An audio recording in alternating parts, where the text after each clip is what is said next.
Hi guys, my name is Rebecca Schubert. I joined CropX back in June, so pretty new here. But I've been working with the CropX system for 4 years now, so very, very familiar with the software and the products. I am a CCA as well as a certified agricultural irrigation specialist. That's always a mouthful. So I will be going over some of like what I would call the truths of soil and water dynamics today. Really the bread and butter of the day-to-day things that are going to help you schedule your irrigation water management, as well as the soil 201 after Jason covers the soil 101. Yeah. Glad to be here, guys. It is cool to be in a different place. We're here in Nashville, Music City, and it's awesome to bring this level of training to you guys. It's the first time we've done it in a long time, like Nick said. So we'll try and do it justice. Probably can't live up to the predecessors. There's some big shoes to fill. But let's roll.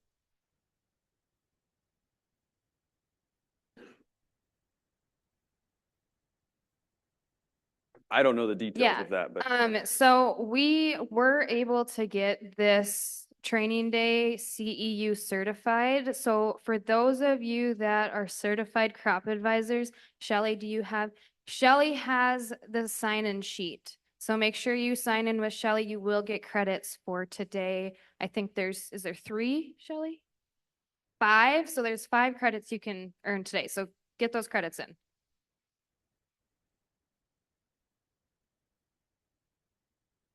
Yeah, I believe most of them. Okay, so today's flow, Jason's going to go over just kind of the basic terminology. A lot of you probably already know this, but it's always good to review, freshen up our minds.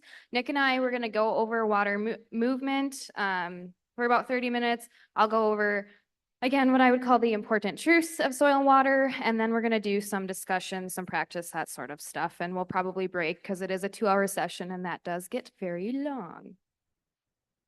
Okay, Jason, take it away. Thanks, Rebecca.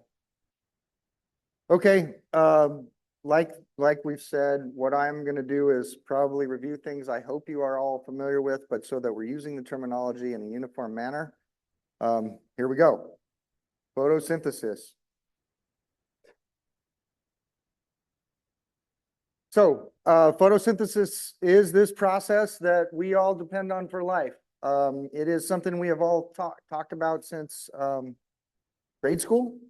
But it's important to understand how it affects our business. Without it, there's no crops, there's no crop yield. So sunlight plus CO2 plus water, process of photosynthesis, which is fueled by the sunlight, creates glucose in the plant, sugar, what fills our grains and feeds the family. On the plant, we have pore structures called stomata. And the stomata are critical to what we do. I think a great example, which I'm sure you'll see today, is when we see the stair stepping on our soil moisture graphs. That's an indication that the stomata is closed and then open. Without the stomata being open, the plant doesn't work. And what they are pore structures that will take in the gases, expel the gases, and allow photosynthesis to take place. We'll spend a couple slides on this one. I hope everybody knows why. Evaporation and transpiration, which around here we'll call ET. Evaporation is simply the water lost to the atmosphere from wet plants and wet soil surfaces. Transpiration is the liquid movement of the water from the soil into the roots, up the plant stems, and out of the plant leaves as vapor. Importantly, it's what Nick mentioned around nutrient movement in the plant as well. Why photosynthesis, evaporation, and ET are crucial to our crop production. So ET, evapotranspiration, is a combination of both evaporation and transpiration, so total water lost off the field. For those of you who don't know, we offer the world's only actual field level ET monitor. Talk to your TM if you don't. A little more on ET. So as leaf area index increases, in other words, as your canopy gets bigger, biomass in the field grows, that increases the percentage of loss to transpiration. Think of them as giant, the leaves as giant solar panels. That's what I do when I'm driving by cornfields. It increases the percentage of loss to the transpiration and increases transpiration losses compared to evaporation losses for a number of reasons. Think of the soil being shaded, but really the plant's doing a lot more work. That amount of water leaving is controlled by atmospheric demand, wind, temperature, and humidity. If anyone needs to dive into the science of our ET monitor, John Gates is back there. He's the sciencey guy. He can tell you about this eddy covariance and these kind of micro atmospheres that occur above the cornfield and really regulate this ET and allow us to measure it. Leaf area index is just the ratio of the leaf cover, your canopy versus soil. As a general rule, 20 to 30% loss from evaporation and 70 to 80% of the water is lost through transpiration, which I would say, if we think about it as a good sign, means our plants are doing their job. Soil water reservoir, we're not trying to trick you. Just with a lot of the terminology in this field, just kind of read the words, say them in your head, and realize it is exactly what it sounds like. The soil profile acts as a reservoir for moisture. That moisture fills up during a rain event or an irrigation event. Any wet is typically reached at 3 to 4 hours for sandy soil and 1 to 2 days for clay loam soils. You can see the saturation to field capacity and that free drainage or runoff there on the chart. Permanent wilting point. This is the point where soil moisture content, plants will begin to irreversibly wilt. It is irreversibly. For medium to heavy textured soils, considerable water will remain in the soil at permanent wilting point, but the plants are not able to extract those water molecules from the soil because the soil has bound to the water too tightly. And so that is not our refill point, and that's important to emphasize. I would say we never want to get here. We have a trigger to irrigate, and that is our refill point, and that will always be somewhere comfortably above permanent wilting point. John.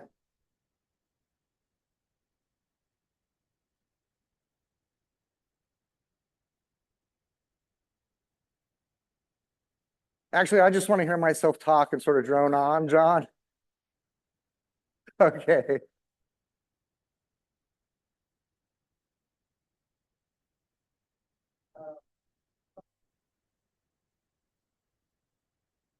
Well, that's a great question, John. How did you answer it? Oh, so here's the question, and here's my way out of answering it. Although I will answer it with my answer, but Can you repeat the question? yeah, absolutely. So here's the question: can these properties, which I've said are kind of relied on soil type, can they change over time? Someone asked John that. I'd say listen to his answer, and then I'll give you mine because why not? So the answer is yes. In university, when people are first introduced to this topic, we talk about these as the static soil properties, where a dynamic soil property is something like soil moisture, volumetric water content that can just change every day. And indeed, relative to that, these properties don't change much. But in certain circumstances, you can have situations where something like a field capacity will change. Examples that come to mind are situations where you have a lot of compaction that occurs. Another one is some types of soils like a clay that tends to shrink and swell from season to season with its uptake of moisture. It can crack when it shrinks, and that adds more porosity, which on aggregate changes the ability to hold water. So just some examples. John, I guess if I could ask a little further, in my area, in the High Plains, we have a very low organic matter naturally and a very low CEC. So it would be beneficial for our growers to raise that. Is that possible with the program of adding organic matter via manure or cover crops, or would you say that's all kind of futile? No, that's another good example. So organic matter is water retentive. It also has good porosity, like infiltration characteristics. So I've seen good examples where one side of the field was pretty beat up, another one was in good shape or regenerated with good management practices and tillage and stuff. And day and night, like the infiltration rates and the water holding capacities can be hugely different. It's another question about how fast you can change the organic matter of a field with regenerative practices. That's a whole other can of worms we probably don't want to open right now. Right. But yeah, indeed, if to the extent that you're able to affect the organic matter of your field over time, you will see some differences in the hydrology. Great question. Thanks, John. And we have John, so you guys don't have to rely on me. Available water, not a trick. How much water is available to the plant? So it's between field capacity and permanent wilting point. So that point where water is available and extractable to your crop. And that is importantly expressed as, for us, inches per foot of soil. This morning at breakfast, I was having a conversation with international guests, and it's not, and also California people, not necessarily inches of water per foot of soil. Another kind of soil texture map that shows you from sand to clay, and that same sort of curve with permanent wilting point, field capacity, and the available water in between. Super important to understand that soil type affects kind of everything that goes on, and it affects water, which is, we've already decided, arguably the most important input. Management allowable depletion, also called the refill point. Nick, would you call that our irrigation trigger, or sorry?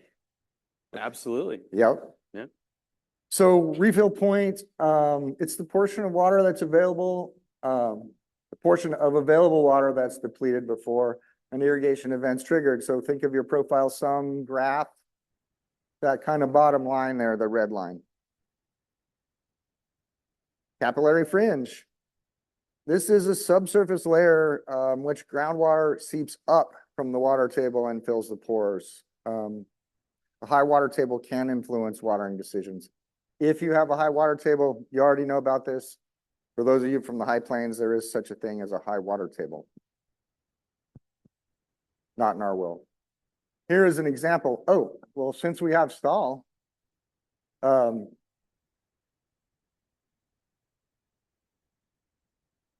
Nick, do you want to take them through this graph? Sure. Yeah, this is an example from 2024. The question came in from a dealer. And what we have here is some major increases in soil water in the bottom part of the profile in the second week of July. And what's happening, if you could zoom in far enough, is that kind of mustard colored line, which is at the top, and then the dark blue colored line. So let's just focus on those two bottom sensors. You see that major drop from, can I have that? Yeah, sorry, I didn't realize you're going to zoom in, aren't you? I didn't know you I'm could. going to point. Oh, gotcha. So right here, this line and this line, we have two major drops in volumetric water content in the bottom two sensors. And these are at 30 and 34 inches. So how in the world could a plant use that much water that quickly? Well, it didn't.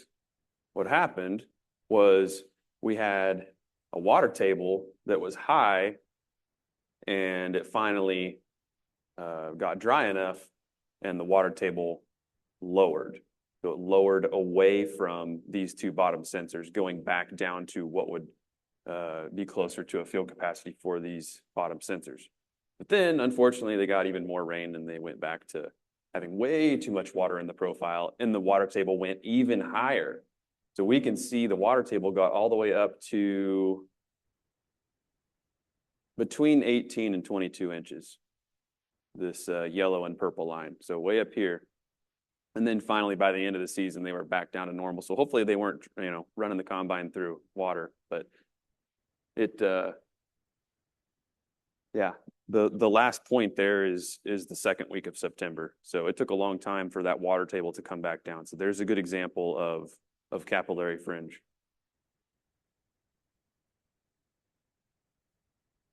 Thanks, Nick. Rebecca, You're done. You're clocked out. take it. Yeah, I'm out. Thank you, everybody.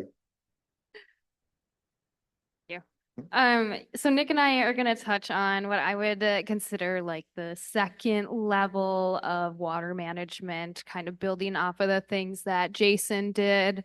And then after that, we'll go into the truths. So infiltration, obviously very, very important when we're talking about scheduling our irrigation. It's the process of the water moving into the soil from the surface. There are a lot of things that can change infiltration, kind of building off of John's answer to that question. Can field capacity change? And the answer is yes. And this is part of the reason why. It's based off of all things when we think about soil, soil texture, soil structure, moisture, organic matter, management practices. So think tillage, some of those soil health, regenerative ag practices, cover cropping, and then also irrigation scheduling. If someone is, as an example, they have a wiper pivot and they're moving that irrigator back and forth every other day, it's likely that you're going to see a decrease in infiltration just because of the amount of water that's dropping out of the soil. So even irrigation scheduling can affect our infiltration rates. I stole this very old slide from Crop Metrics because I think it's just a good graphic to think about how soil texture affects our infiltration rates. So how long would it take to infiltrate 40 inches of water? And here we go. Nice little transition. In gravel, 2 minutes. Sand, 2 hours. Silt, 200 days. And clay, 200 years. So again, just really important to know your soil texture when you're attempting to schedule your irrigation. Do you have anything to add on this? Okay. This is just a really standard infiltration curve. And all it shows is that our infiltration rates, they're not constant. So you're gonna have really high infiltration rates at the beginning of an irrigation event. And as time goes on, it's going to slow. And kind of like how I mentioned earlier, the more wetting events that occur, it's going to decrease your infiltration rate and it's also going to increase your evaporation losses. Your mic. Go back to thinking about all of those things that were on that first slide and which ones are detractors and which ones are going to help infiltration. They've all got either a positive or negative effect, depending on if you're increasing or decreasing those factors. And so all that goes into, a chart like that and how long it's going to take for something to infiltrate. Compaction. I think this is a pretty popular topic out in fields, especially when we think about harvest, tillage, those trucks running across the field. It is the process of our soil particles getting compacted together, and it does affect our bulk density. It's going to make your soil denser and heavier, which is not good. The more compaction you have, the less airspace there is in your soil, and plants need air to breathe. And so this is, and also it does affect infiltration as well.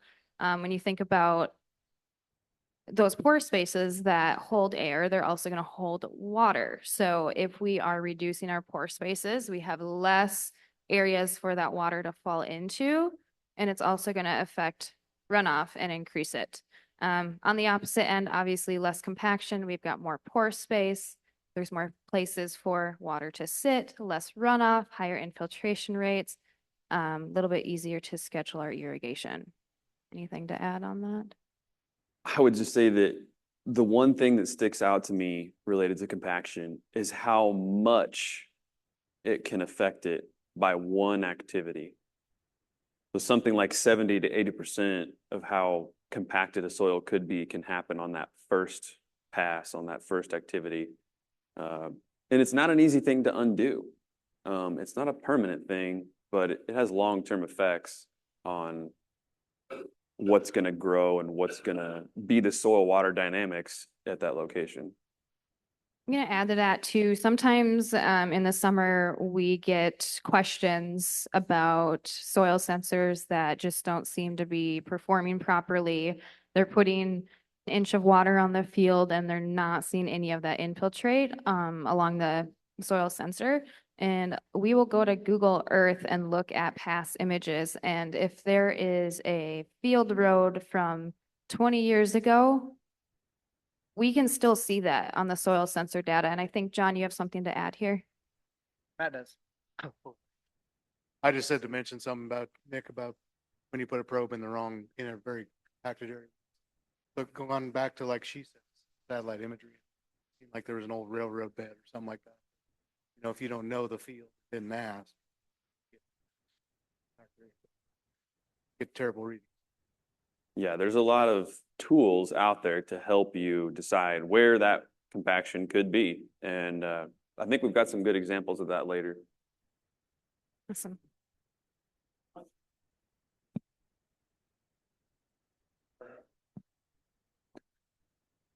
That goes into drop size. Yeah. I think, right? I think a good session for that will be Jake's. He's the pivot man, but some of the stats that stick out to me are I don't know, Nick might have to help me out here. The fastest the water droplet can fall, terminal velocity, that's the word I'm trying to say. Yep. So terminal velocity occurs at like, what was it, 13 feet or something like that, 20 feet? Yeah, it's not very high. So, terminal velocity of a water drop happens pretty fast. And so that does have a large impact. And so that's one of the major factors that goes into why having a cover keeps your infiltration rates higher, is because you're not blasting that soil and creating a nice concrete pad. Yeah. And like Nick said, I think Jake will cover a lot of this too, but there's not a lot of them out there anymore, but your low pressure systems, yes, they're going to cause some compaction. Switching them over does help, and nozzle type does help. I don't know as much about surface irrigation as you do, but I think a similar situation. They're just going to experience a little bit more compaction given the type of irrigation. Bulk density. So it's our measurement of compaction. Higher bulk densities are generally not good. You're probably going to see higher bulk densities in heavier soils, although they can occur in your loamy sands, sandy loams. If it, I don't want to say damage, but essentially if enough damage has occurred in the field. Again, it's just pushing that air out of the soil. I love this graphic on the right side of the screen. It decreases your root growth, which, down the line, it decreases nutrient uptake, water uptake, and yield decreases. You have decreased water infiltration, increased runoff. And when we think of runoff, our nutrients are going with it. So that's our money. And bulk density is essentially how fluffy your soil is, right? We don't want something that looks like the picture on the right. The picture on the left looks much, much better. We've got roots all the way down there. So it does matter, but yes, it's a measurement of compaction. Anything to? I like to always think of a fun analogy with snow. When you get a bunch of snow, it's all fluffy and you should go out there and push it off of your sidewalk and driveway right away, right? Because it's nice and light and fluffy. But what happens a week later when the sun's hit it for about 3 or 4 days? It gets all dense, icy, and hard. It's the same thing with soil. Y'all, just wanted to mention, this is also, if anybody has any fields where they're concerned about, compaction from old machinery passes or whatever, this is a really cheap and easy measurement. It doesn't have to be guesswork. So a lot of soil labs do offer a bulk density measurement. You can also just do it by yourself, because all you need is a little undisturbed soil plug, like with a coffee can or whatever you want. And then you weigh it before drying and after drying. Math is real easy to do. And then you can compare one side of the field, for example, that you're worried about versus a side that's you're treating as a baseline, see how different they are. Yep. Yeah, another method is the penetrometer, which I'm certainly not skilled at using, but some people are. That brings up a good point, John. When I first started my agronomy career and I would look at soil tests from the lab, I would never pay attention to that bulk density measurement. And looking back now, I wish I would have. And I think it does make a difference in the way you manage the field, whether it's nutrient management or irrigation water management. So if you're not looking at bulk density, or if you're not adding that to your soil lab tests, it's probably a good practice to do so. I think over time too, those that have drilled enough holes for sensors, you can start to feel this. You can tell the difference when it's drilling through the soil on the right or the soil on the left. I'm not saying you can probably calculate a number off of it, but you can kind of get a general idea. Hey, Naomi, can you grab my water? Thank you. Guys, I'm getting over a cold, so my voice is probably going to go out over the next couple days. But soil texture, Jason touched on this a little bit, but I mean, again, it's the bread and butter, kind of the first step when you're thinking about irrigation water management. It's the ratio of the various sizes of soil, or excuse me, sand, silt, and clay. Generally can't be changed. If it is changed, it's probably in the sense of like landscaping where they're hauling dirt in. We're not going to haul dirt into a 200-acre field, right? So you're kind of stuck with what the earth gave you. But I like this graphic. It just gives you an idea of thank you, of the difference between a coarse sand and a clay and how much water they can hold. Yeah, and so those numbers, that available water per inch, that's something that's going to be on the Surgo data. If you're used to looking at that information, that's the government soil texture classes that you can see on CropX's platform. And again, going back to the relationship between texture and available water and texture and water holding capacity. Because when you get to those heavier soil types, that sort of becomes an inverse relationship rather than an increasing one.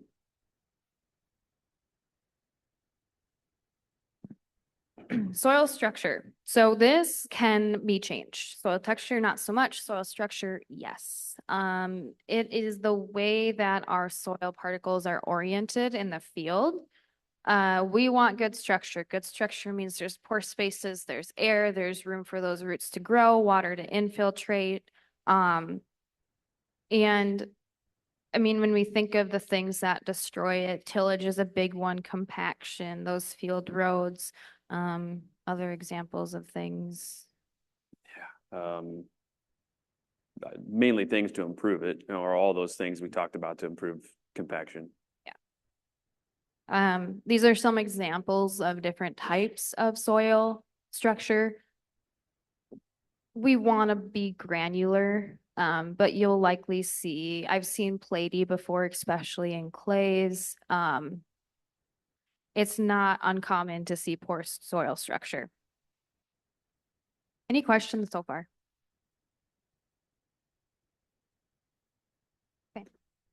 I think that's a huge factor when it comes to those fields that you may kind of scratch your head on every year. And you go, well, why is this one so much different? Or why is it behaving like this? A lot of it goes back to the soil structure. And I think it's one of the more difficult things to measure in agriculture because unless you're probably going to go dig a root trench, it's probably one of those things that's not so easy to see. And this brings up a good point too. I think we maybe have a few growers in here, but mainly dealers. This is a good conversation to have with your growers. Even if maybe they've started some regenerative ag practices, but for the past 20 years, dad has farmed it in a different way. If you have those conversations about historical field data, it's going to give you a good idea on what you're going to be looking for as far as soil structure. Because like Nick said, you're probably not going to dig a root trench out there, but it's important to know the history of the field. This is just an example of a poor soil structure. You can see it's kind of dense, it's cracking, it's not that nice, fluffy, granular soil structure that we typically want to see. Irrigation management is going to affect really those top few layers or top few inches of the soil surface. And so I just put a couple of things on here that can degrade soil structure. So the quality of your irrigation water. So if you have a high ratio of magnesium to calcium, that's going to affect it. It is good practice once in a while to do some irrigation well water testing. It'll give you a better idea on what's going on. Irrigation with very, very, very pure water is actually going to have an effect as well. This is not as common, but it does happen. I touched on this sprinkler irrigation at low pressure with large droplets. There's not a lot of that around anymore, but it does exist still. And furrow irrigation as well. It compacts the bottom of those furrows over time. So a thing I want to point out is soil structure issues can be really, really, really difficult to see. And this kind of goes back to Nick's point. Like if you have a sensor mid-season and you're like, this just doesn't seem right. I'm not seeing infiltration like I want to see. This is something you should think about because a thin layer of soil, as thin as like, think saran wrap, can reduce infiltration rates. And so, I mean, over the season, that's pretty easy to get to at that point. So it's just another one of those things you want to have in your toolkit, in your brain to think and troubleshoot fields. Good. Vegetation affects water movement. Obviously, healthy vegetation means healthy roots. Root systems open up pores in the soil. It allows a pathway for the water to infiltrate. Thing to touch on, it's pretty straightforward. Yep. John, anything to add so far? I was just thinking about one thing. I think as we go on, we're going to tie these themes that you're talking about now into management practices and management decisions. I was just thinking about it from the yield side. In my work in ag technology, I've gotten to look at lots and lots of Harvest Monitor yield map data over the years, all over the states and other places around the world. And when I think about the yield variability that I've seen across a field, if it's not related to an obvious management practice like a variable rate seeding or something like that, very often it's related, in my experience, it's related to topography, sometimes soil texture. These things are very water related, as we'll get into later.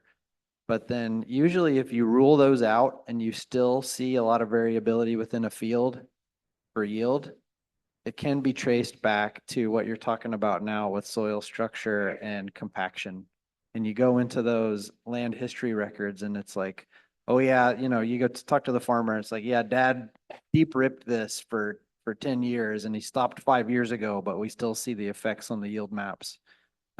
Really a big impact right up there with, the major yield limiting factors that we often think about. Anyway, small thing to add. Thanks, John. Um, building on that point, and I know, Nick, you've touched on this at previous conferences, Google Earth can be your best friend. If you guys are installing in a new field and you're not sure where the heck to put it, look at the imagery from the past 20 years. That's going to give you a good idea on those field roads, on those just weird little pockets in the field that you can tell the soil is different, and you want to avoid. Download Google Earth. It's going to be your best friend. Yep, and I think something that's changed related to that, so this is, sorry, a tech point, but Google Earth Pro and all of the historical imagery that you would have used in the desktop app is now in web. So you can go just to Google Earth Pro website and access all of that historical imagery. And at least in my area, it goes back to when I was born, which was 1991. So it's a huge depository of information. Nick, you're a very young man. You were born in 1991. Is that what you said? 1991. Born in the 90s? Hey, she's younger than me. Wow. Throw me under the bus. Hey, Esteban just mentioned one thing that I thought was good to amplify here, which is on the CropX app. We've got a new layer as of a year or so ago called, what is it called? Historical productivity map. Yeah, so it's like what it does is all those historical satellite imagery data layers that Nick is referring to on Google Earth, it stacks all of those and it kind of takes a median value. And so you go look at that map and it sort of gives you like, okay, over the past couple of decades, what's my average high productivity and low productivity zones of the field? Just a convenience feature that's in there for you.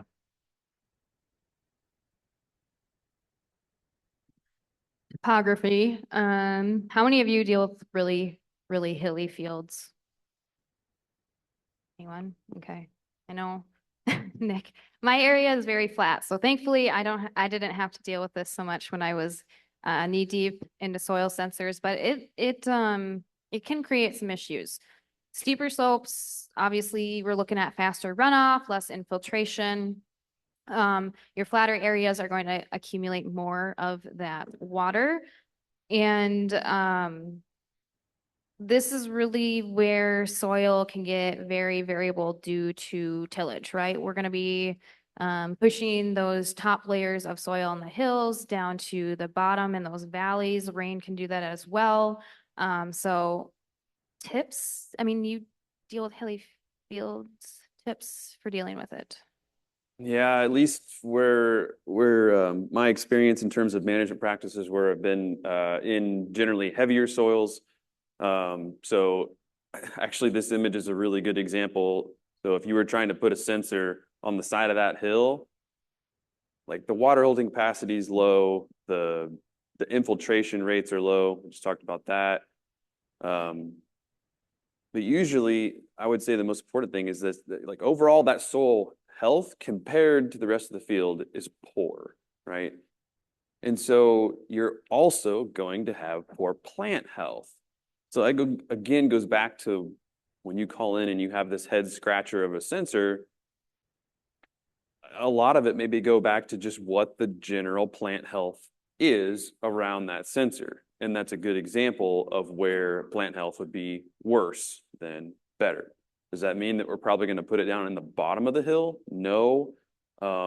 Most of the time, I'm probably putting it somewhere at the top of the topography, not necessarily the peak, but somewhere where there might be a low to medium slope rather than a steep slope. And there's some advanced VRI stuff you can do to try to mitigate, but or multiple sensors can come into play. I think I'll have you touch on this one. So I found this slide, and I think it's something I haven't really talked about, and I don't really remember anybody talking about before. But I think this is a good diagram to sort of wrap your head around. So I'll leave this up here for a minute, because what this is showing is from the beginning of the season, and I suppose this would be a typical, I don't know, Midwestern field where we're getting precipitation on that black line, right? Black line is precipitation. So it's going to peak in the mid to late spring and decrease as we get closer to harvest.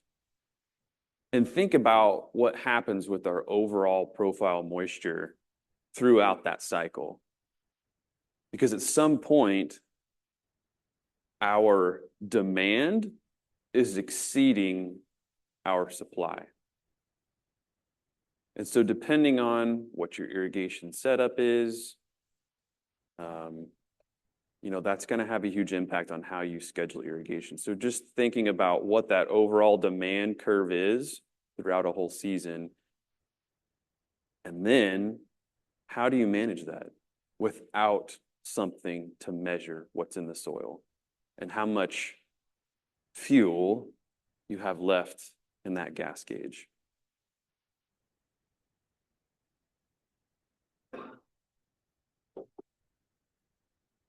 Questions before we move on, or discussion? All right, I'm gonna start as a few people get filtering in here. Tanner had a really good point. I said something backwards, so I'm gonna have Tanner touch on something, and maybe Ranky Jake can also touch on this as well. But I said the pressure stuff backwards, and that's why yeah, of course. Take it away. They kept catching that on those slides. Then I don't know, it's a big point, but I think a lot of, at least the pivot guys here probably know. Low pressure systems, low pressure irrigation systems cause less soil compaction than the old high pressure, like say impact sprinklers on top of the systems. And they just had those terminologies backwards. So we need to get away from the high pressure systems. I know there's still some new systems going out there that are getting impact sprinklers depending on the situation. But try to get away from those, go to something that's low pressure, smaller spacing, and you get less soil compaction out of it. That's just main point. So just want to touch on that.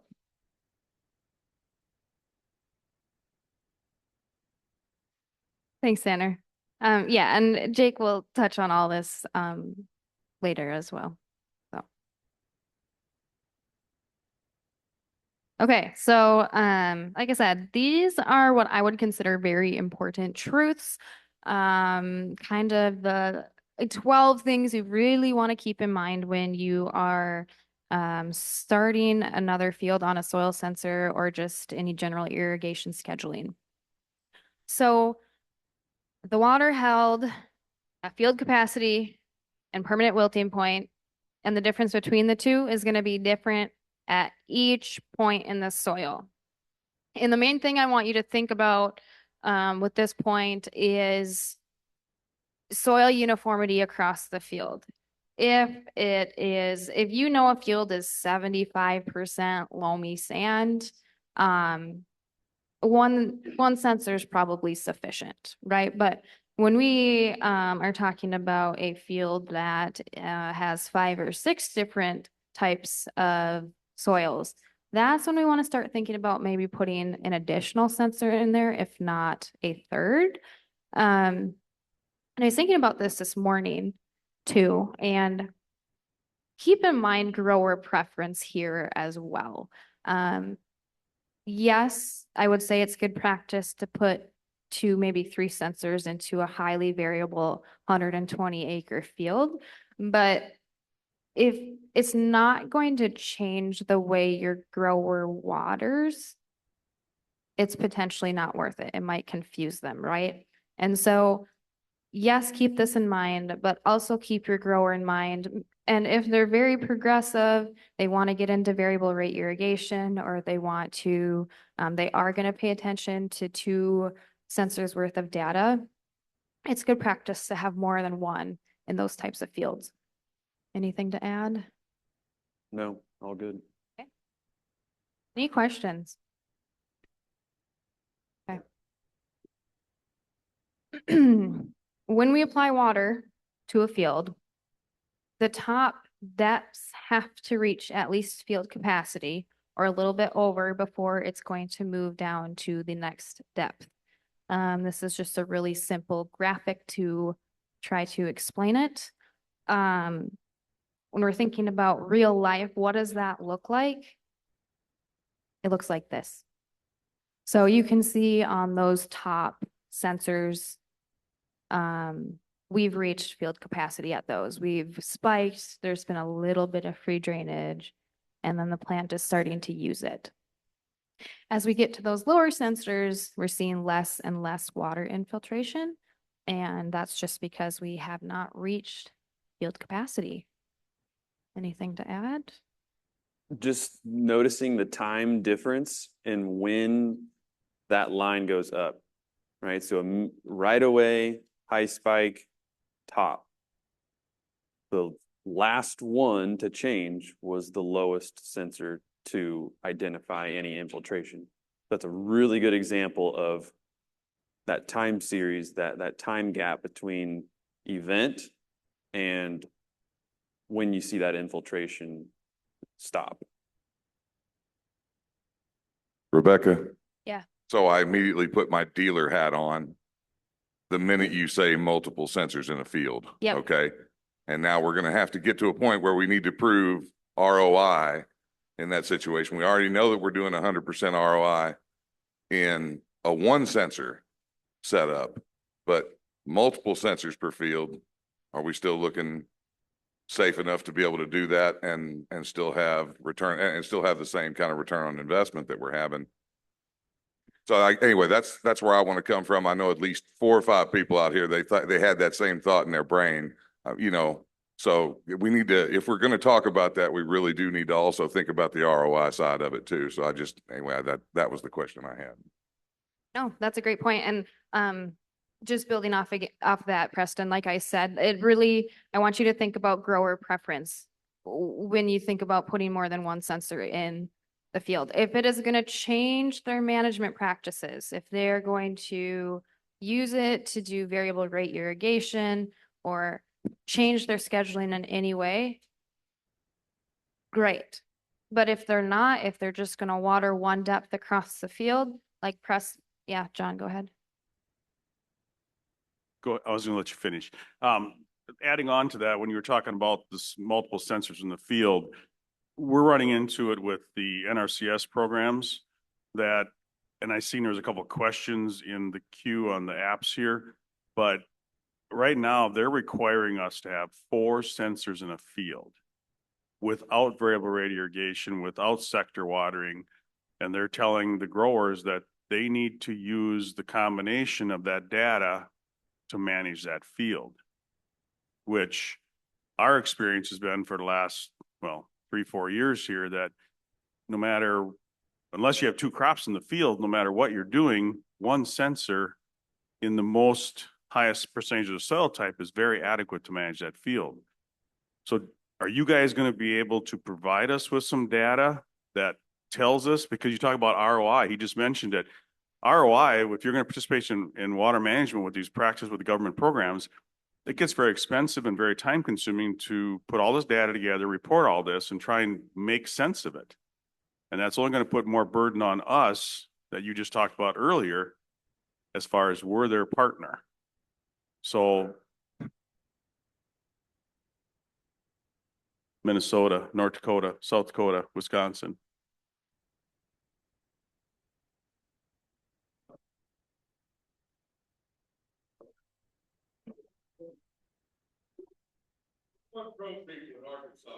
Yeah. We'd love to be in the wild, wild west. Yes. I'm going to have John touch on that.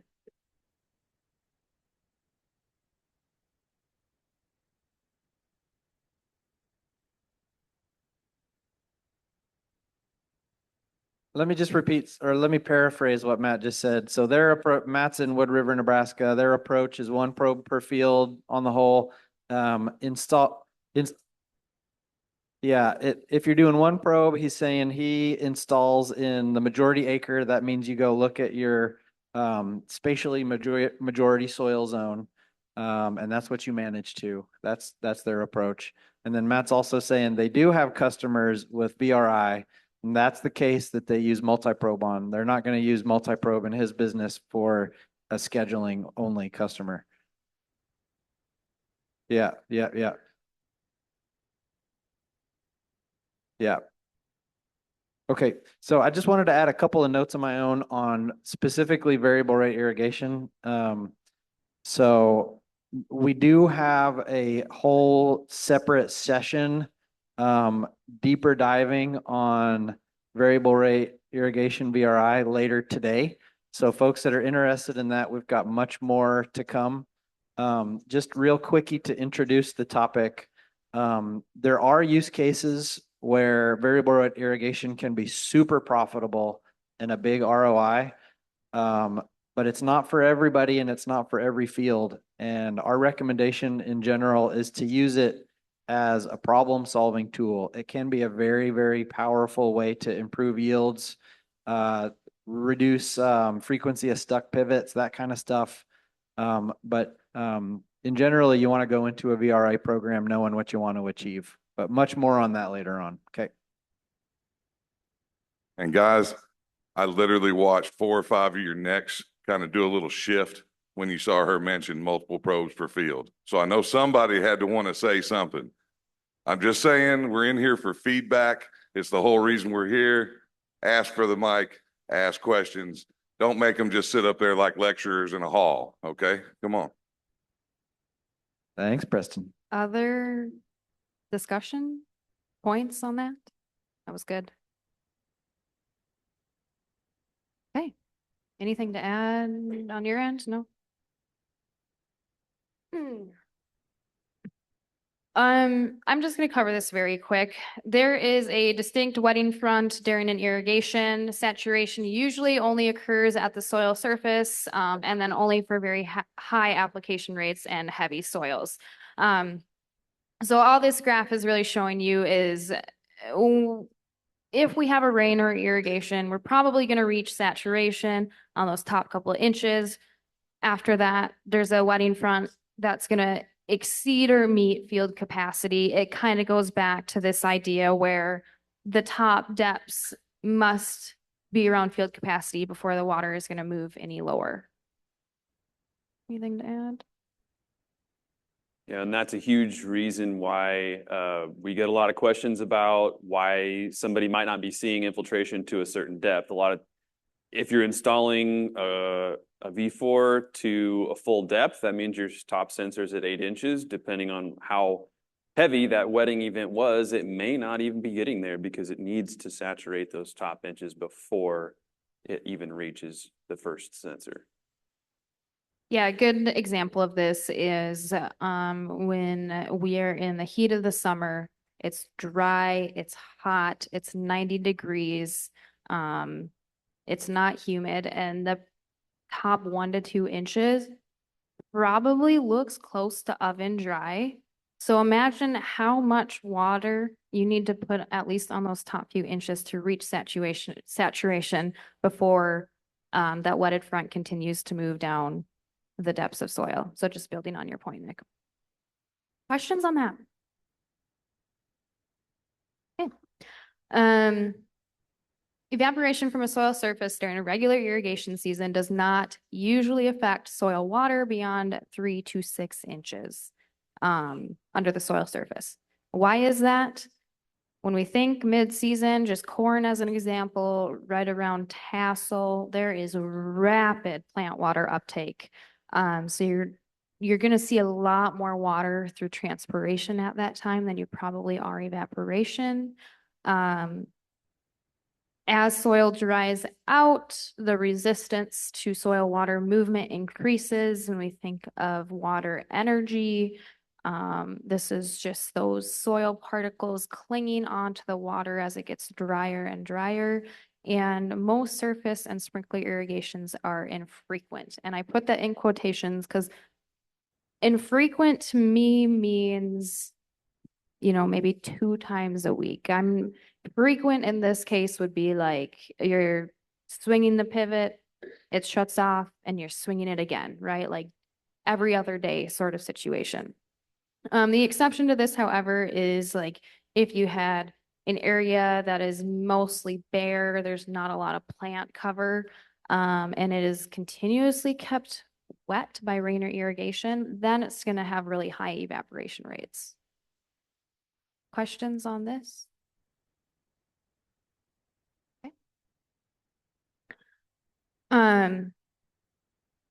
Plants can use water above field capacity. So saturation, field capacity, permanent wilting point, they're all referring to soil water storage, not plant water use. I'm going to go to the next slide here. I'm not saying that that's ideal conditions to be in a saturated condition for plants, but they can still use the water. The issue with this, right, is that your pore spaces are filled, there's no air, and essentially it's going to decrease your root health. This is just an interesting example from this summer. You can see that this grower was consistently watering above that full point, that top of the green or blue line that you see there. And you see a little bit of that stair stepping. And it means that the plant is using that water and we're above field capacity, but it doesn't necessarily mean that those plants are healthy. And I don't know what the yield was on this situation, but this is just kind of an example of what you might see on the graph. Yes, the plants can use water above field capacity. It doesn't mean it's good. Questions? John, anything to add? Just that this is a huge deal. Like when we run our trials and we find situations where, implementing our technology compared to a baseline grower practice, we're able to both save electricity money and increase yield on the same field in the same year. Counterintuitive to some if they haven't seen it before. This right here is the reason why. So if you're persistently over irrigating to the point that the soil can't breathe, you get this anaerobiosis, these anaerobic conditions that the roots hate. They start to shut down, and you're going to rob yield real quick that way. Yeah, Right, we're got some- mitigating risk of this event. That's what we're doing by measuring and managing our soil. We're mitigating the risk of this happening. Here, we had the tool to do it, we still didn't follow. Obviously, we're managing the risk of too low, but we're naturally going to shy away from that. This is the risk that's more common, and this is the risk that causes the loss that John was talking about. And I see it all the time. Maybe I'm the only one thinking this. If I saw this chart, I would now raise my field capacity to 5.5 or 5.75 inches, because we've always been taught that field capacity is the point at which your water starts to drop, level off, and plant roots resume again. So I feel like this is the first time I've heard this. Maybe I missed something. So then how do we know where our field capacity is? This is a really good point. I zoomed in on this graph. To just, is this just a couple days? I think this is about a week. And I should have screenshotted the whole thing, but I think over the season, if I remember correctly, there was a time when he was watering within those two lines. Would you raise the point? I mean, what's your thoughts on this? That's a good question.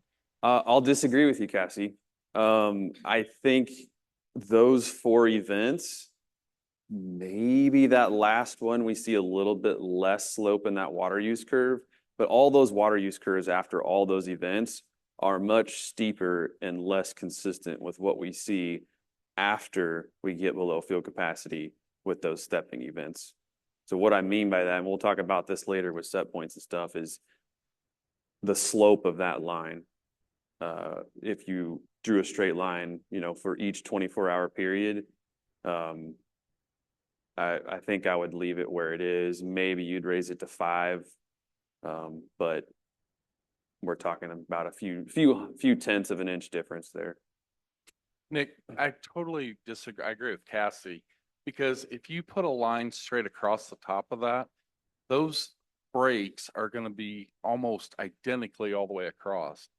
So that tells you that's 100% full level, because you're not going to get a breakdown one time and then it breaks somewhere else. When those are all equal like that, that's got to give you your full point. So Are you talking about so you're saying like 6? no, to where if you put a line straight across those where they all break to the right, they're all going to be in a general area, like Cassie said. So that full point needs to be moved up at least. So you're saying like raise about half an inch, not an at inch, but least, about yeah. 5. So Okay. then that makes your irrigation management look a whole bunch different, because you're right in the middle of the green then. And you can tell, They still irrigated and exceeded field capacity on all 4 events. but you're going to. There's no way you cannot get in certain situations. Well, sure you can. You wait till you hit refill. So, I mean, they But didn't even then hit it's too 4. Right now, you've got a difference of about 1.5, 1.6 inches.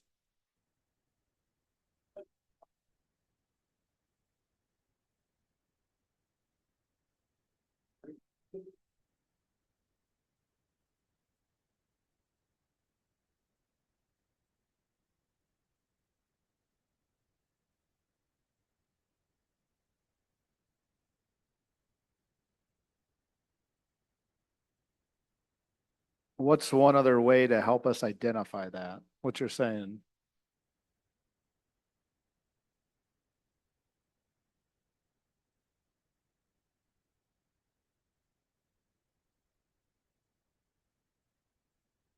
Exactly. Yeah.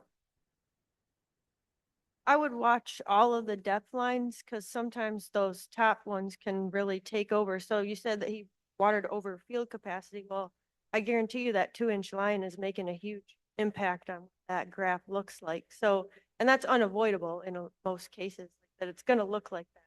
But if you look at all the depths, you're going to see he didn't saturate like the entire profile or even the entire root zone. Like it's just probably just being really affected by the top depths. Yep. Yeah, it would take a lot more investigation to go deeper with knowing Exactly. what the rest of the data was looking like. Exactly. Volume thing on this? All I was gonna say was, yes, you're both right.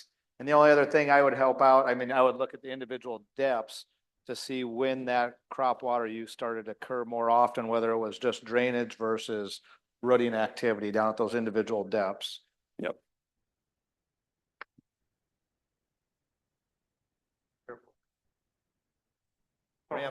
Yeah. Yeah, so this may be one of my fields, because new customer this year, it had pivots for years. We talked him into saving money. He looked at this graph, and he said, "No, Brian, the crop needs more. Raise record yields off the field." And so, but when the graph looked like this, so he's not going to be a customer next year. He said, "Your probe said I had enough water. I told you I didn't. You said I was over capacity, and I grew record yields. So I don't know if I need your technology." I don't know what example this is. I don't think this was, it might look similar, but I don't think it's from one of your fields, but Okay. So my solution is you can't only look at that graph.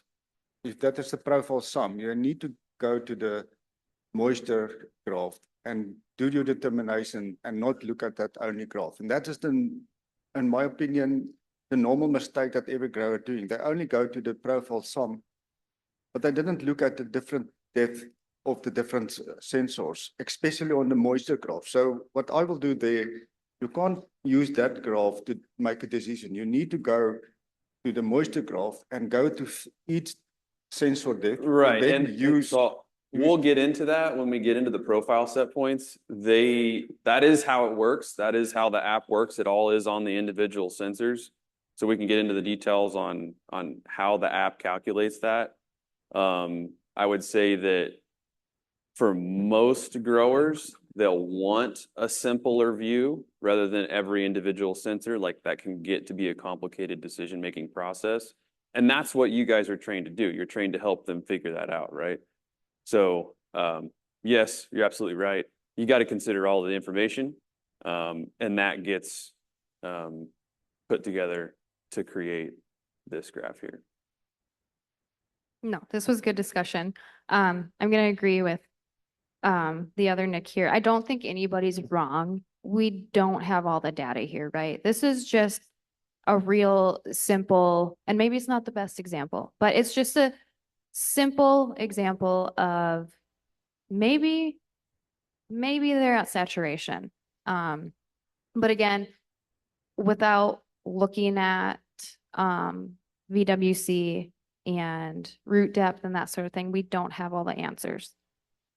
Anything to add? But no, that was great discussion. Any other questions on that before I move on? Okay, halfway through. So plants do not have pumps to take up water. Water will always move due to energy. So it's going to move from a point of higher energy to lower energy, and this is how it's going to go from the soil to the roots of the plant to the air. I hear it a lot that plants have pumps. They do not. It's all based on energy. The root zone is not fixed unless it's for permanent mature plants such as a tree, and even then, roots are probably always expanding and growing a little bit. Lower root development is going to increase if water stress occurs at the top of the root zone. So I really like the graphic on the right here. You can see in a well-watered situation, you have nice wide roots. They're still growing down, but the major difference is that they are wide. In drought stress situations, they are moving down. And why does this matter?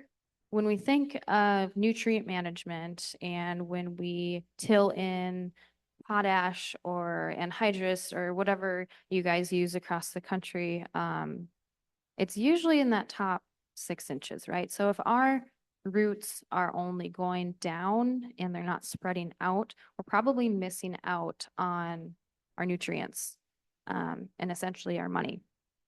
And so this is just a good example of why water management is very, very important. Great point. Another really good point. Roots do not go hunting for water, okay? They don't drill down through dry soil to find moisture. They go well in a warm, well-aerated, nutrient-rich area. The reason they're going to grow down in a drought stress situation is because that's where the moisture is in that situation, but they're not going to drill through 6 inches of dry soil to find moisture. And I did just put this graphic here on kind of the average rooting depth for multiple different crops, but again, that can really vary based on soil structure and the area.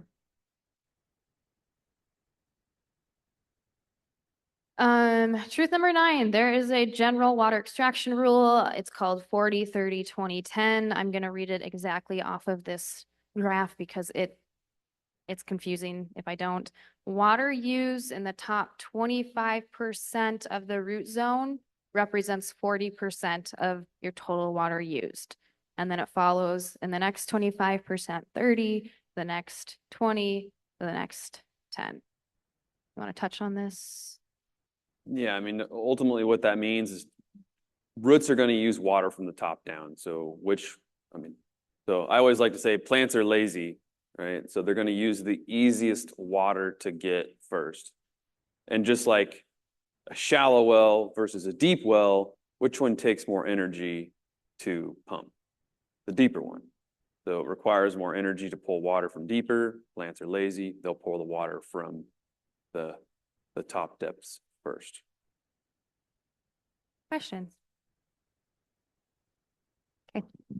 A clay loam and a sandy loam with the same root depth and the same allowable depletion, they will need different amounts of water to refill the root zone. And this is just again due to that water holding capacity. Take a look at that graph on the bottom.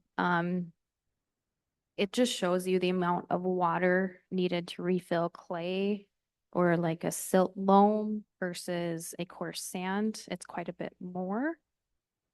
So just keep in mind when you're dealing with a 50% allowable depletion in a sand versus 10 miles away and it's a silt loam. It's not the same as far as inches of water.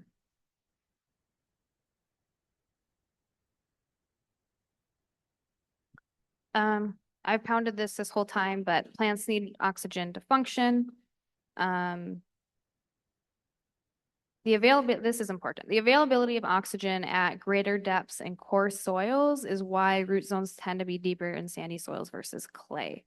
And I'm gonna skip to the next graph.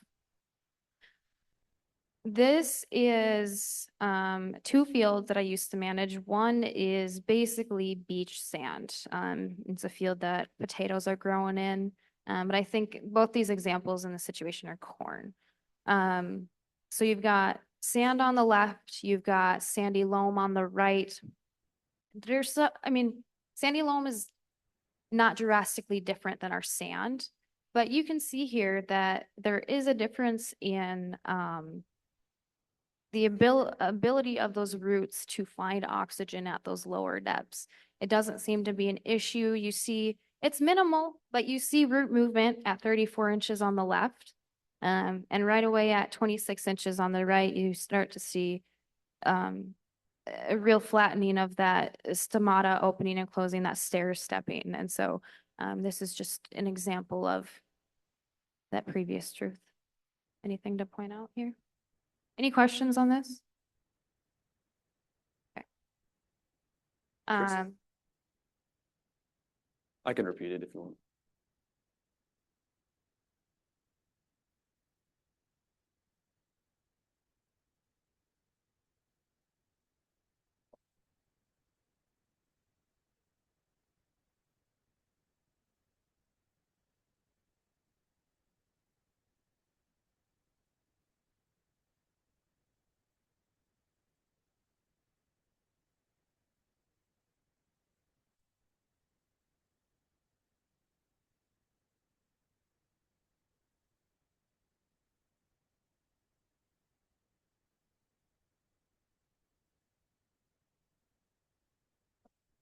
Yeah, the deeper you go, the harder they are to see. Nick or Rebecca, could you repeat or paraphrase? Yeah, so I think, and correct me if I'm wrong, but I think what she's trying to say is like, it's really easy to see this phenomenon because the lower you go, the less those lines are moving and the less water they're using. Is that kind of summarizing?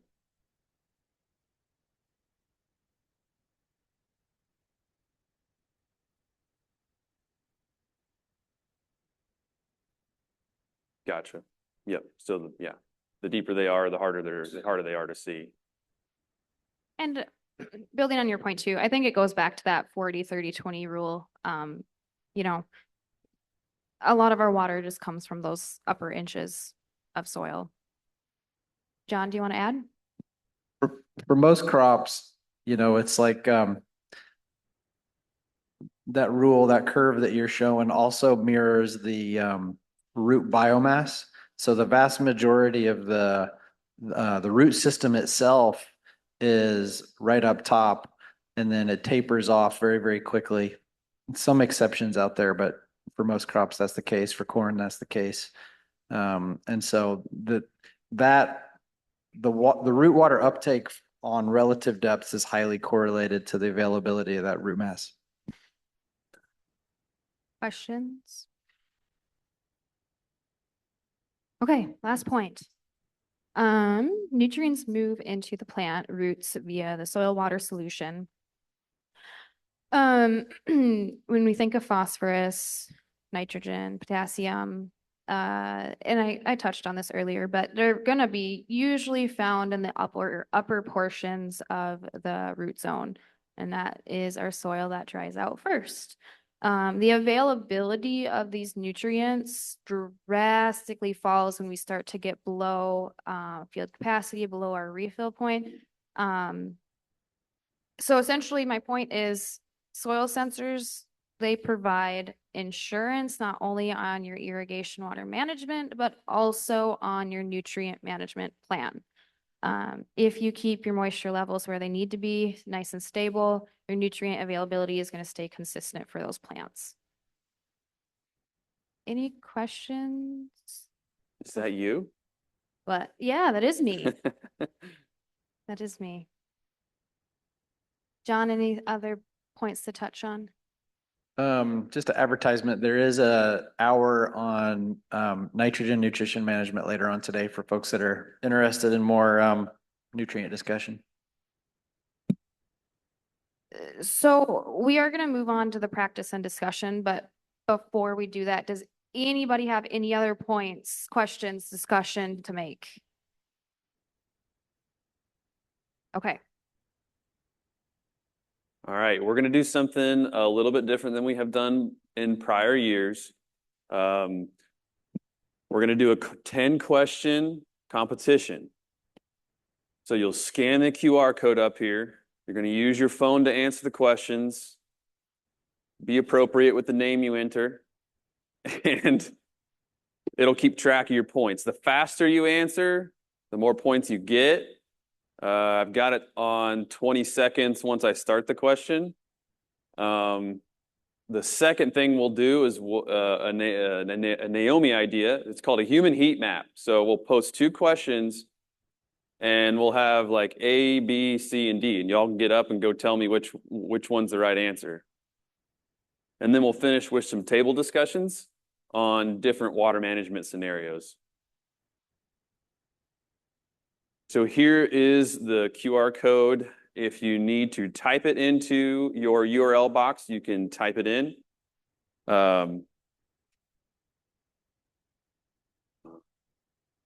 up here.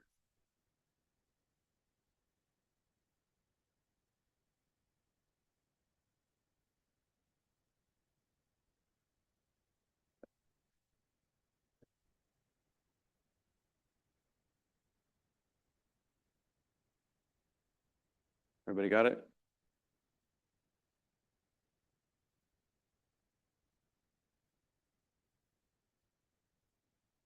Everyone signed in? We're good.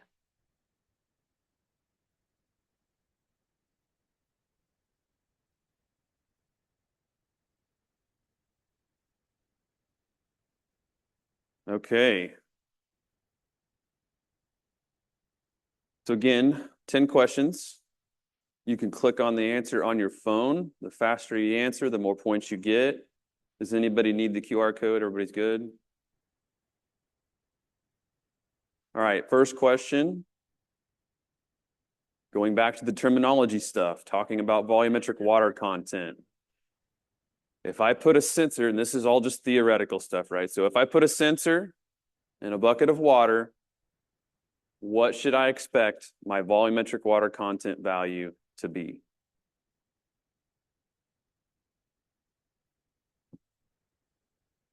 So go ahead and make your selection. You can see the number of answers coming in.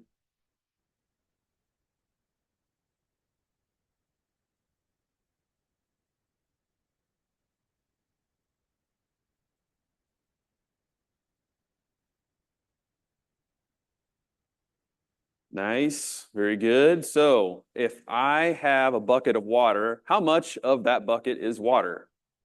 All of it. So 100% of the volume in that bucket is water. My sensor should be measuring 100%. I'm guessing they're going to get tougher. We got to get past that first. Yeah, we'll see. All right. Whoever A and A1 is, good job. Now, opposite end of the spectrum. If I measure the air with my sensor, what should I expect my volumetric water content to be?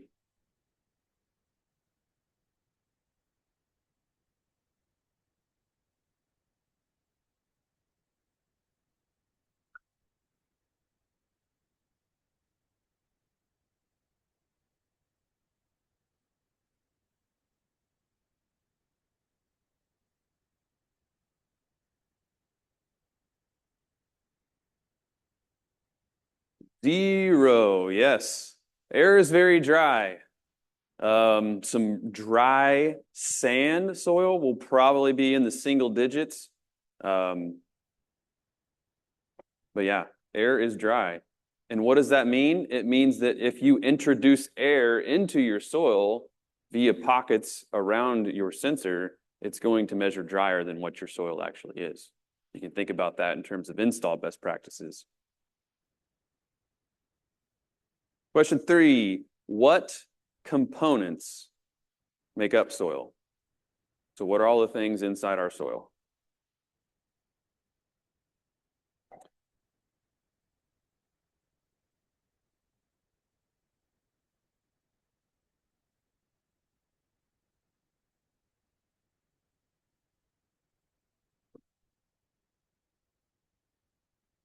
And this isn't the question, but we're measuring we have all these things in our soil. What are we measuring? What part? Water? Everything else we're not measuring. Yes, all of the above. Soil is made up of those pie charts that we saw earlier. We've got mineral matter, organic matter, and a combination of pore space and water. The less pore space there is, the more water that there is. Those things go hand in hand.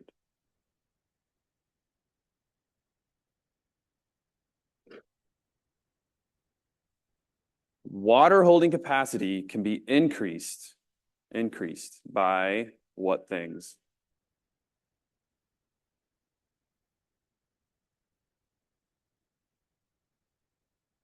This one got harder for you, Tim. Tim, where's your phone? Come on. Pull your phone out.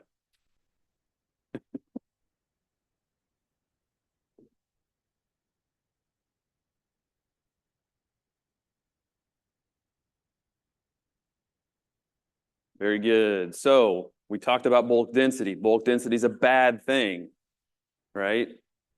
So what can increase our water holding capacity is making that bulk density better. We want to decrease it. If we decreased organic matter, that's one of the things that can help our water holding capacity. So we don't want to decrease organic matter, and we don't want to increase tillage. Now that can be a gray area. We can get into that discussion, but in general, tillage is going to be one of those things to reduce water holding capacity.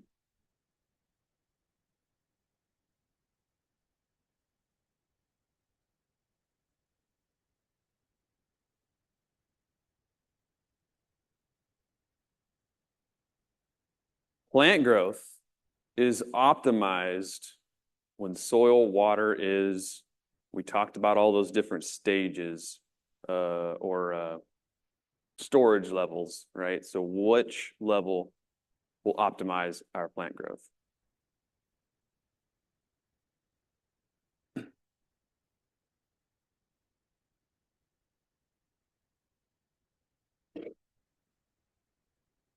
And I found this graphic online, and I've never seen anything quite like this, so I added it here. I think I have it in a different session. But this is a really interesting look at why we build set points the way we do. Because that left axis is rate of growth, like how healthy the plant is, right? So optimum health of the plant is between field capacity and somewhere slightly lower than that. And then you have this decreasing, like kind of a diminishing return on plant growth as you get drier and drier. So it's not this linear relationship. It sort of gets worse and worse the drier you get. And so there's obviously kind of a point at which you're still maximizing rate of plant growth, but you're not at field capacity. And that's obviously what we're shooting for in terms of a refill point.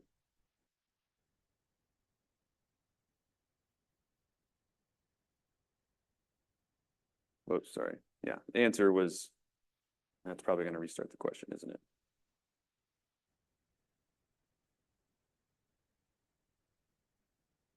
All right, next question. Which of the following cannot be caused by saturated soil conditions? So saturated soil conditions do a handful of things to the plant.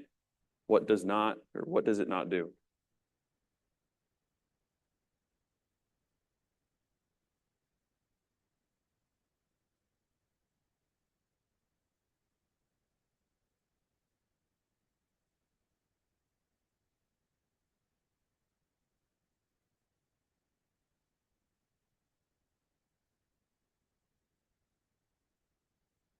So it reduces respiration.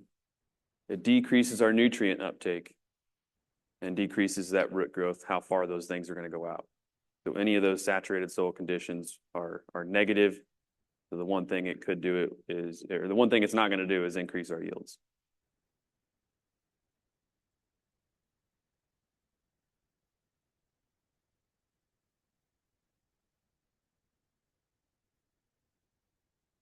All right, which soil would have the lowest infiltration rate?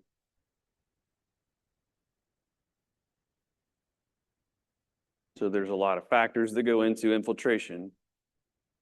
One of them was texture.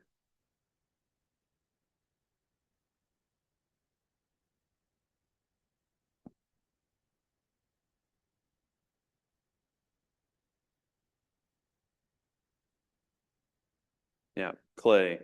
So clay would have a low infiltration rate, but what's worse than clay would be a clay with high slopes.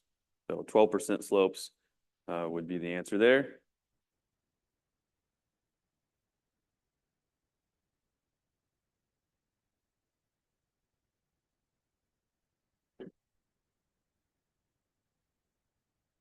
What depth does approximately 70% of total water use come from?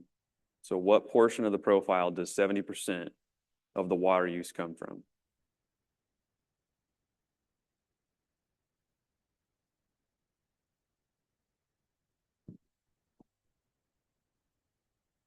Sorry, metric folks.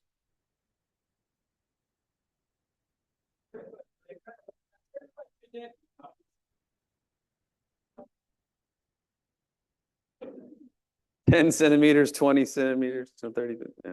Or it'd be 30, 60, 90, 120.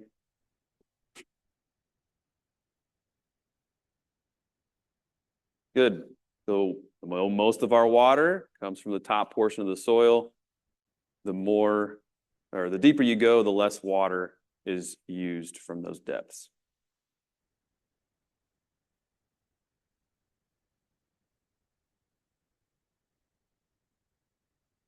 So another cool question. We didn't talk a ton about this, but what scenarios can cause stomata to close?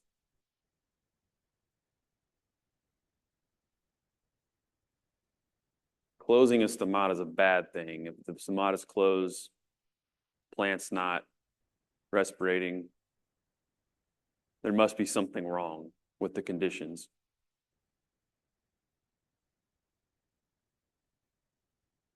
So all these things. So drought stress, that's bad. Saturated soils are going to decrease those, let's think of a flooded field, and high temperatures. Plants will go into a defensive mode during the hottest times of day. You'll see that happen to various crops.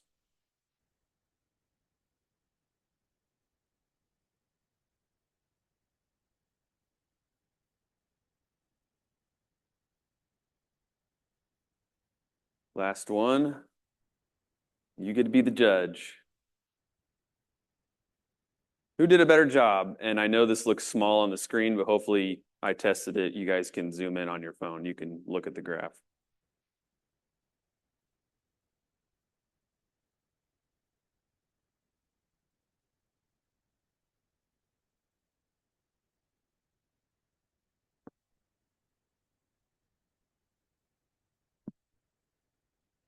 Ooh, there's some division there. So the two examples in this, in these screenshots, the top field, is a very heavy soil field. And they, especially towards the end of the season, overwater it. It's in a pretty dry climate. And they just don't typically expect the kinds of rains that they got this year. They were very timely.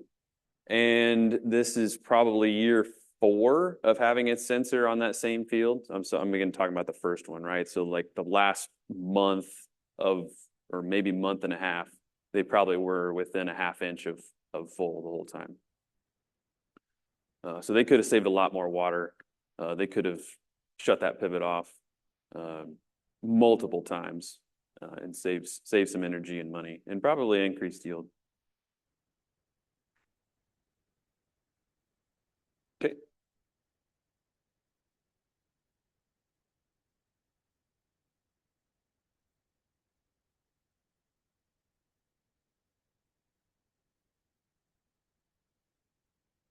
Exactly. Yep. And knowing how that top field went, I haven't had a discussion, but I'd be curious to know how harvest went on that top field.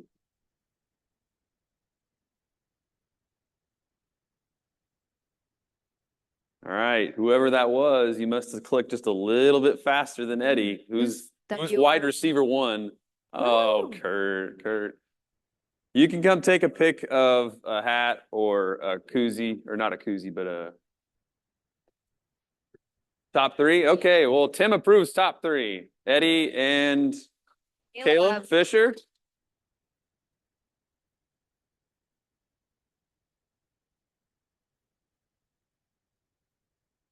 What? Oh, well, Super Bowl's coming up. I was thinking wide receivers.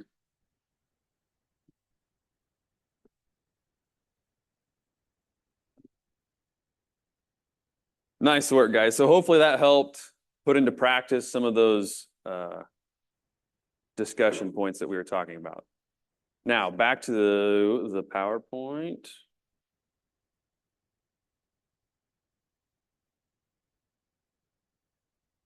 I'm going to make you stretch your legs.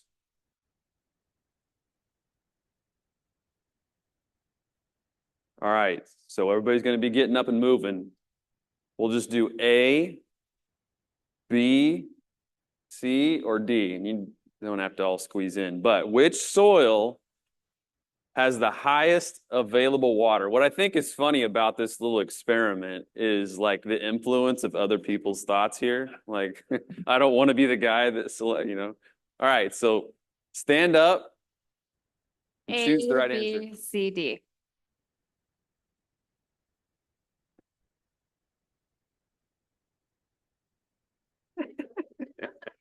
It was Naomi's idea, by the way. Yeah.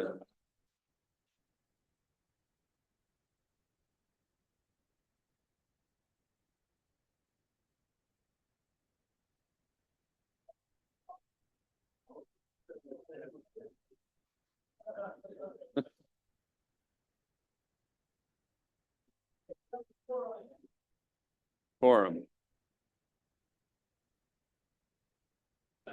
All right, yeah. So B, right? If we think back to that chart where we were showing the relationship between texture and available water, right? So not water holding capacity, but available water. A silt loam's going to have the highest available water. Thanks, Taha. Yeah. All right, so only one more. And this is more of a discussion thing. So I'm just going to kind of make this up. So somebody's going to have to ask questions to figure this out. Scenario: water use over the last week is significantly lower than the previous week. We got to figure out why.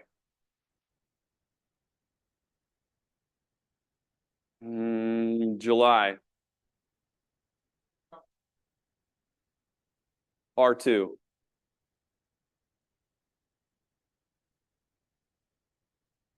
Average, mid-90s. Well, I mean highs in the night, yeah, not the daily average. Yes. Jeff asked if there were any storms. Average. Did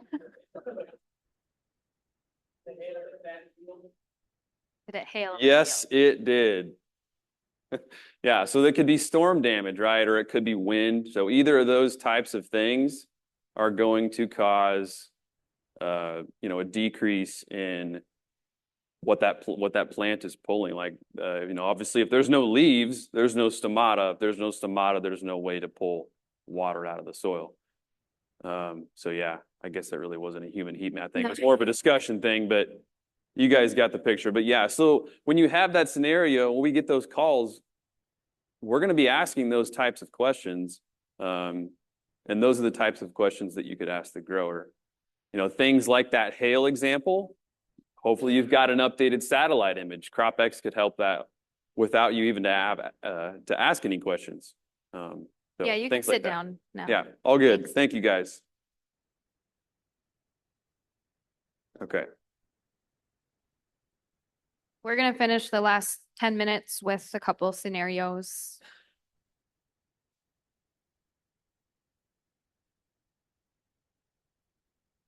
So here we're going to take, there's 5 scenarios, all right? So we've got 5 rows of tables here. So we'll just do 1, 2, 3, 4, and 5.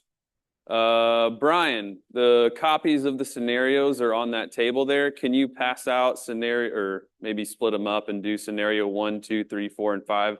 There's 2 copies of each scenario. So if you guys need to group together to see what's happening on that paper. And the point is for you to come up with an answer to that scenario based on the people in your groups.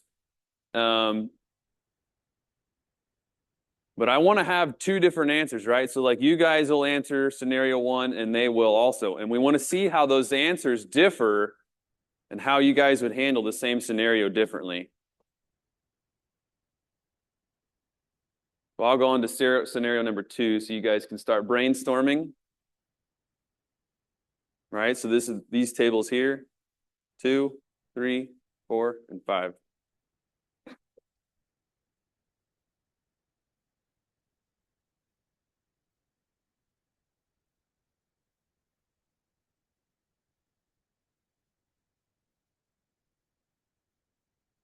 And sorry, they didn't have a color printer.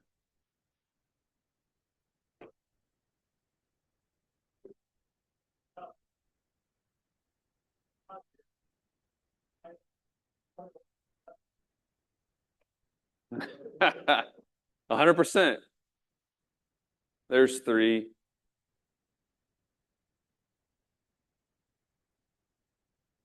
You want to help Brian get 4 and 5? You grab the rest of them. Yeah. So you guys can work with any of the CropX people at your tables. There's some experienced dealers. There's some newer people. So get within those 2 groups, and then we'll pass around the mic to answer each scenario.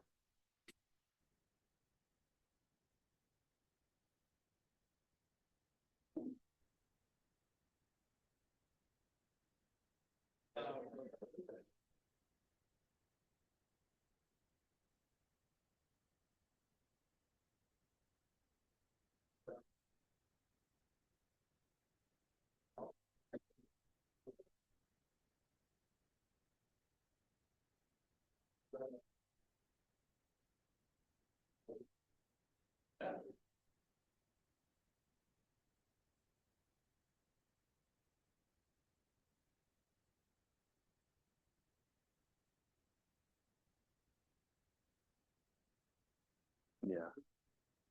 I don't really know how much time they need. But...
And as you guys finish up, if you just kind of want to give me like a hand so you know you're ready to go, then we can start with the questions.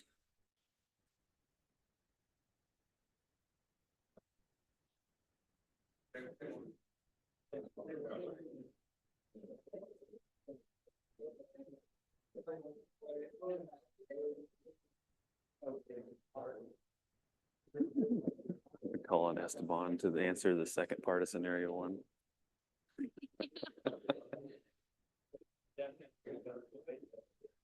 Maybe Nick. Or maybe Nick and Jake, they're back there. Maybe another 60 seconds before we get started.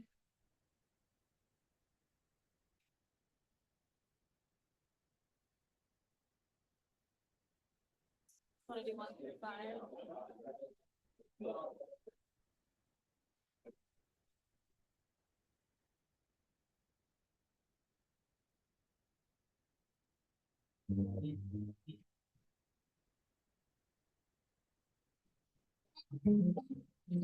You say I'll never change, just to go around town with some gasoline, just trying to bomb a flame, gonna burn the whole place down. They're good. How do you explain ever falling in love with a guy like me in the first place? Turn around, say that I'm the worst thing. I guess I'm the problem. And your mess never do no wrong if I'm so awful. Then why'd you All right, let's go ahead this long? and start getting number one answered, then we'll move on. Everybody's probably getting hungry. Okay, I'm gonna go ahead and hand the mic to the first table, working on scenario 1. You want to switch the slide to scenario Yep. 1? You guys good, Matt? They were trying to get the colored version of this one. That was probably the one that was tough on the black and white papers, so. Good? Okay. Okay, how might soil stratification affect how you manage water? There are textural changes as you go deeper in the profile. Who wants to speak?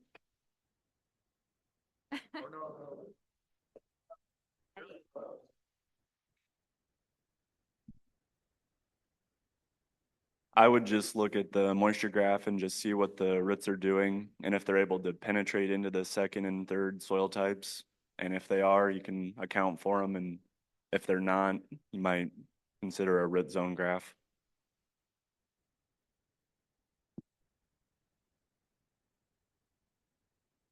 Jake, Nick, are you group 2?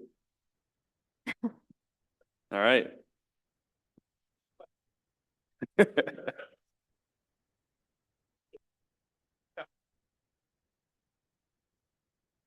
I think the biggest thing you could do here is just throughout the season, you need to manage each soil profile, right? Each depth of that sensor. And that'll really explain to you, it'll give you that, in soil depth look of how the water's moving throughout the system. And then you can also manage your nutrients based off of that water movement too.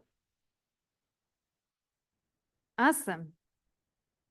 Good answers. Thanks, guys. Scenario 2. Your grower continues to irrigate, refilling the profile to field capacity. In what type of scenario would this be okay? What scenario would it be better to wait on irrigation?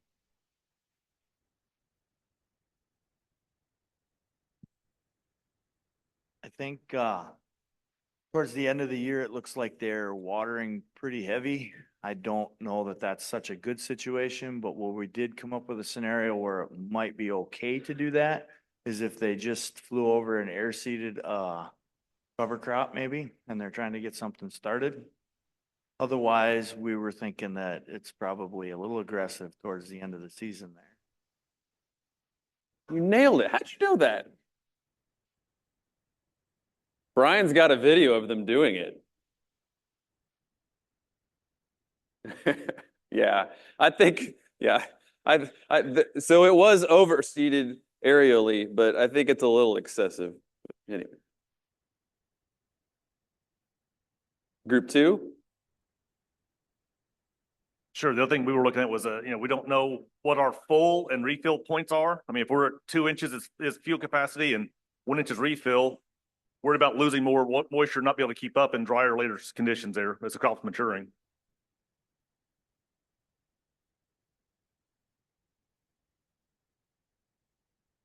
Anything to add on that, Nick? I think we nailed it. Yeah, I mean, with typical row crop stuff, I mean, end of season irrigation strategy, my go-to is you obviously want to make sure that you're keeping those top 6 inches, 8 inches, 10 inches active. So that probably means you can't go from full to refill in one sitting without some sort of irrigation in between. But unless you need the water at the end of the season, you might as well use what's in the profile.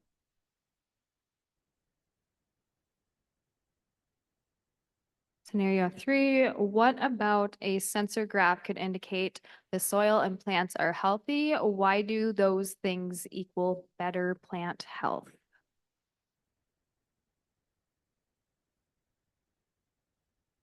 Okay, thanks. We felt like, well, the best way to see plant root activity is by the sideways stair stepping look. So we felt like the stair stepping was pretty consistent throughout the season. You had a couple times where you had a deeper drop, maybe a hot day or high water use. And then towards, there was one time closer to the end, your water level flattens out a little bit, not completely sure why, but really for the rest of the season, that water use was pretty consistent over time. Yep, very good.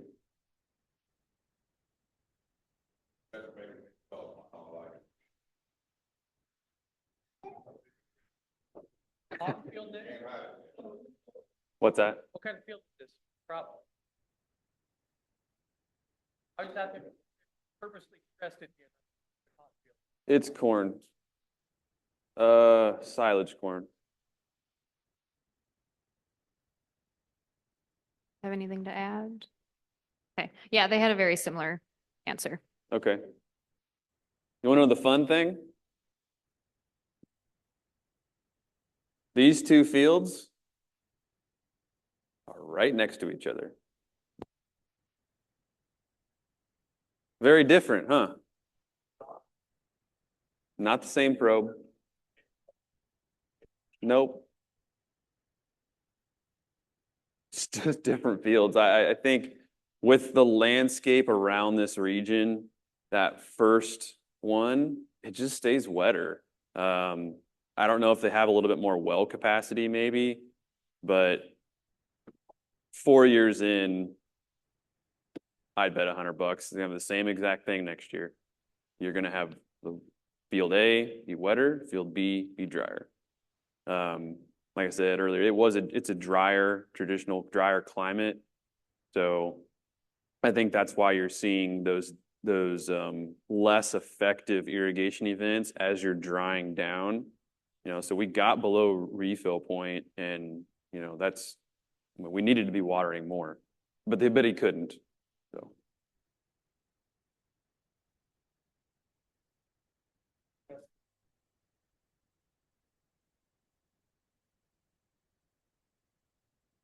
Right. Yeah, and we'll talk about that in a later set point session, but the one thing here is like thinking about that water use curve. And think about that, that chart I said, oh, I've never seen this before, and it's the rate of plant growth. Think about that relationship and how that correlates to what that water use curve looks like on our graphs. And why did the water use curve look so much better after they got a bunch of, I'm pretty sure it was some rainfall events at the end of the season. Well, it's because you refilled probably that top 8 inches for those last 2 weeks of the season, and they were rocking and rolling. But if you would have looked at the sensors in that second or third foot, they would have been a lot drier. So overall, our profile, some was low, but for those last 2 weeks, we were just running on the moisture in the top foot. Scenario 4. Crop has a shallow root system and is currently in an important growth stage. What are some best practices for managing irrigation in this field? What could be some causes of the shallow roots? How can we improve? For causes of the shallow roots, we were thinking compaction or just horizon change. It could get real light or gravelly down low and they're just not going to get much root growth. And then to account for that, we said maybe more frequent irrigations with less water per pass. Not to fill up that top part of the profile, we can avoid it.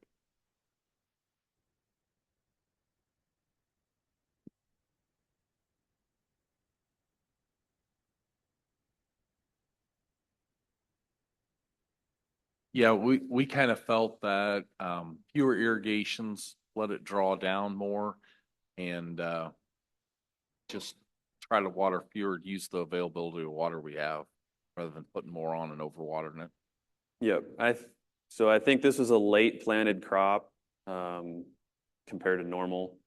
And there were some significant frequent rainfall events in the late part of June, early part of July. And so like you probably can't. Can you see my mouse? So in this portion, I mean, you had a rainfall event about every day for 4 or 5 days, and then an even more significant back-to-back rainfall event several days later. So yeah, it just didn't have a chance to grow down. Eventually it did. I suppose it's a good thing it was that late planted, so it had longer time to dry down after those events. But we saw some significant nutrient movement in this example as well, because this is a pretty sandy field. Anything else on that one? Scenario 5.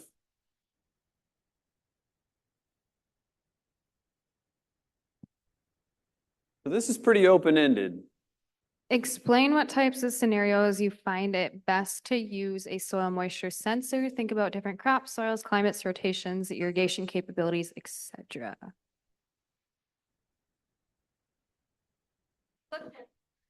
Oh, great. I guess I got voted.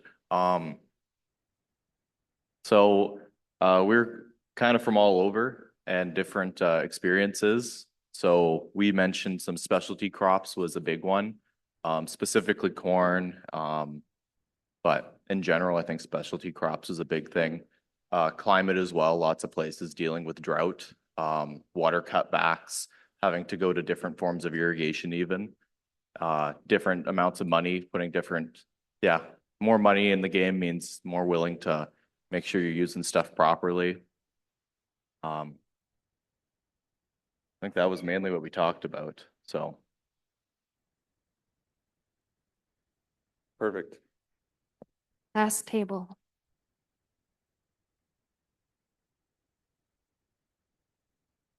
Really not anything new to add besides what they said. Our best scenario was, is there an irrigator? That was our best scenario. Good point. You can add more than that, Brandon. Come on. That's all I got. Maybe Tanner can add more, but that's.